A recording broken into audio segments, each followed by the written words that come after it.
October 1 నుంచి నూతన మద్యం విధానం తీసుకొద్దాం. దీని మీద ఈలోపు కమిటీలు వివిధ రాష్ట్రాలు తిరగాలి. నేను అనేక సార్లు చెప్పా, మనకి చంద్రబాబు గారి స్టైల్ ఎట్లా ఉంటుందంటే తను చేయాలనుకున్న నిర్ణయాన్ని డిసైడ్ చేసేసి దానికి అనుగుణంగా కమిటీలు ఈ ప్లానింగ్ చేస్తారు. ఎందుకంటే రేపు పొద్దున కోర్టులు అడిగినా కూడా కమిటీ వాళ్ళు ఇచ్చిన నివేదిక నాకేం సంబంధం లేదని చెప్పడం, అది అధికారులతో. ఇది చంద్రబాబు గారు 14 ఏళ్ళు ముఖ్యమంత్రిగా ఉన్నారు, 15 సంవత్సరాలు ప్రతిపక్ష నాయకుడు ఉన్నారు. ఆయనకి తెలియదా మద్యం ఎట్లా ఉంటుందో, షాప్ ఎట్లా ఉంటుంది, అమ్మేది ఎట్లా ఉంటుంది.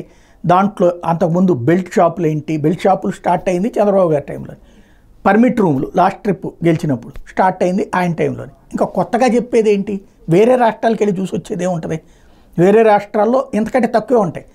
వేరే రాష్ట్రాల్లో పర్మిట్ రూమ్స్ లేవు, పర్మిట్ రూమ్స్ కూడా మనమే తీసుకొచ్చింది. ఇప్పుడు వీళ్ళందరూ అక్కడికి వెళ్ళి మన వాళ్ళందరూ కనుక్కుని రావడం ఏంటి. ఒకటేంటంటే ఇప్పటికిప్పుడు మద్యాన్ని కనుక ఆపేస్తే ఎట్లాగా అంటే మద్య నిషేధం అన్నటువంటి ఉద్దేశంతో ఆరంభించినటువంటిది మధ్యలో జగన్ దారి తప్పేశాడు.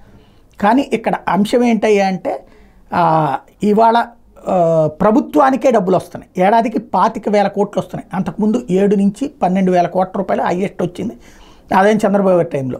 అది 25,000 కోట్లకి పెరిగింది ఆదాయం జగన్ వచ్చాక. టోటల్గా రేట్లు పెంచడమే కావచ్చు ఇది. ఇప్పుడు నెంబర్ 1 రేట్లు తగ్గించాలి, నెంబర్ 2 అన్ని బ్రాండ్లు తీసుకొచ్చి పెట్టాలి. వీటితో ఆరోగ్యం అంటూ సొల్లి కబుర్లు పత్రికల్లో రాస్తాయి. ఆరోగ్యం గురించి సీరియస్గా ఉండమన్నారట. మందు తాగిన తర్వాత ఆరోగ్యం ఏంటి, మందు తాగితే ఆరోగ్యంగా ఉంటారని చెప్పి ఏ ఎదవన్నా చెప్తాడా, ఏ డాక్టర్ అయినా చెప్తాడా? కాకపోతే రాయడం మాత్రం ఆరోగ్యకరమైన మందు అనేది నాకు అది అర్థం కాలేదు. ఏదేదో టానిక్ ఇస్తున్నట్టు రాస్తున్నారు అన్నమాట పత్రికల్లో. అదేదో ఇదివరకు కనుక అప్పట్లో అన్నట్టు హెల్త్ డ్రింక్ అన్నట్టుగా ఉంటుంది అనమాట అది.